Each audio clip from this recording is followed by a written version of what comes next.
अहम खबर आपको देंगे। पीटीआई रहनुमा पर हमले का मुकदमा खातून असिस्टेंट कमिश्नर और उनके शौहर के खिलाफ दर्ज कर लिया गया।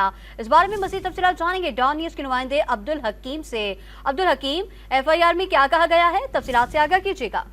हाँ जी बिल्कुल, गुज़िश्ता रात पीटीआई के रहनुमा अली ज़मान एडवोकेट पर हमला किया गया था, जो हमले में शदीद जख्मियों को अस्पताल मुंतकिल और अस्पताल में दाखिल कर दिया गया है, जिसका मुकदमा थाना फकीराबाद पेशावर का पुलिस स्टेशन है, जहाँ पे दर्ज कर दिया गया है। और मुकदमे में पेशावर के असिस्टेंट कमिश्नर, खातून असिस्टेंट कमिश्नर समीरा सबा और उनके शोहर कदीर को नामजद कर दिया गया है। मुकदमा में दीगर दफात समेत दहशतगर्दी और इक़दाम कत्ल के दफात शामिल हैं।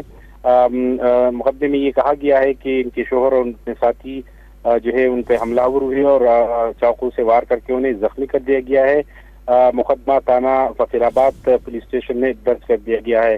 जी, एफआईआर में दहशतगर्दी, इक़दामी कत्ल समेत दीगर दफात शामिल की गई हैं। अब्दुल हकीम मोहम्मद हमें तफसीलात से आगाह कर रहे थे, आपका शुक्रिया।